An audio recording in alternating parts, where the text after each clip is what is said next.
Hello everyone, இன்றைக்கி நம்ம பார்க்க போகிற தலைப்பு சூசான் கிளாஸ்பெல் எழுதின Trifles. Welcome to the channel study with Shabnam Asif. First characters of the பிளேயை பார்க்கலாம். மிஸ்டர் ஜான் ரைட், அவர் இந்த பிளேயில் மிஸ்ஸஸ் மின்னியோட ஹஸ்பண்ட். அவர் தான் அந்த மிஸ்ஸஸ் மின்னி கொண்டுட்டாங்க. அடுத்த கேரக்டர் மிஸ்ஸஸ் மின்னி ரைட். இவங்க ஜான் ரைட்டோட ஒய்ஃப், மர்டரர். அப்புறம் Mrs Hale and Mrs Peter, இவங்க ரெண்டு பேரும் டிடெக்டிவ்.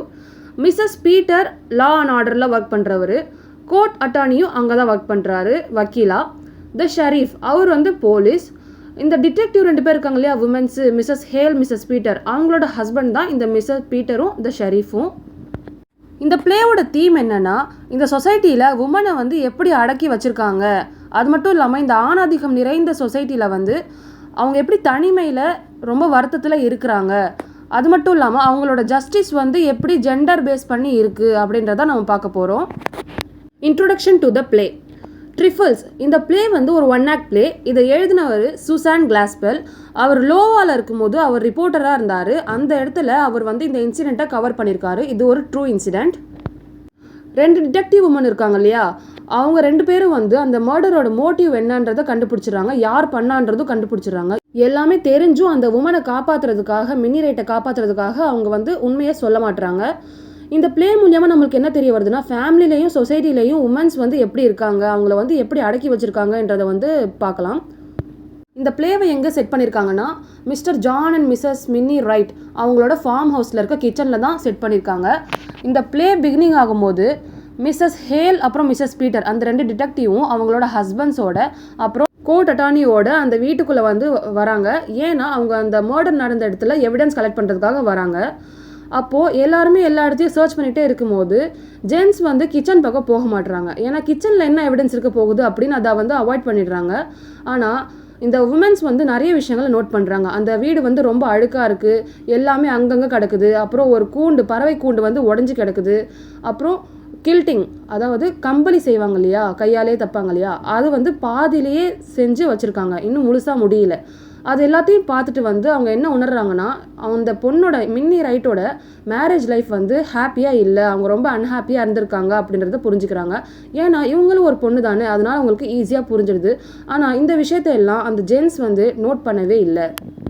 கிச்சனில் ஒரு பேர்டோட நெக்கு உடஞ்சி அது இறந்து அங்கே கிடக்குது. அதையும் பார்த்துட்டு இவங்க அந்த மின்னி ரைட் கிட்ட பேசுகிறாங்க. அப்போ பேசும்போது என்ன ஆகுதுன்னா, அவங்க எனக்கு தெரியாது, நான் மர்டர் பண்ணும்போது நான் தூங்கிட்டு இருந்தேன் அப்படின்னு சொல்கிறாங்க. அவங்கக்கிட்ட பேசும்போது இந்த உமன்ஸ்க்கு என்ன தெரிய வருதுன்னா, அவங்க கல்யாணத்துக்கு முன்னாடி ரொம்ப ஃப்ரீயாக இருந்திருக்காங்க, அவங்க நினச்ச ட்ரெஸ்ஸை போட்டிருக்காங்க, அவங்க நினச்ச இடத்துக்கு போயிருக்காங்க. ஆனால் கல்யாணத்துக்கு அப்புறம் அவங்களோட பேரெல்லாம் மாறிடுச்சு. அது மட்டும் இல்லாமல் அவங்க ரொம்ப அந்த ஃபார்ம் ஹவுஸில் ஐசோலேஷனில் இருந்திருக்காங்க, தனிமையில் இருந்திருக்காங்க. அவங்க ஹஸ்பண்ட் யார்கிட்டையும் பேசக்கூடாது அப்படின்ற ரூல்ஸ்லாம் போட்டிருக்காரு. அது மட்டும் இல்லாமல் அவங்களுக்கு ஃபோன் கூட அவர் தரலை, அவங்க வளர்த்த அந்த ஆசையான பறவையை கூட அவர் கொன்னுட்டாரு. இதெல்லாம் பார்த்து பொறுக்க முடியாமல் அவங்க ரொம்ப மென்டலி டிஸ்டர்ப் ஆயிருக்காங்கன்றது தெரிஞ்சுக்கிறாங்க. அதனால தான் அவங்க சூசைட் பண்ணிக்காமல் தற்காத்துக்கிறதுக்காக அவங்க ஹஸ்பண்டோட கழுத்தில் கயிறை போட்டு இறுக்கி கொன்னுடுறாங்க. மின்னி ரைட்க்கு குழந்தை கூட இல்லை, அதனால அவங்க வீட்டில் இருக்கும்போது ரொம்ப தனிமையில் தான் இருந்திருக்காங்க.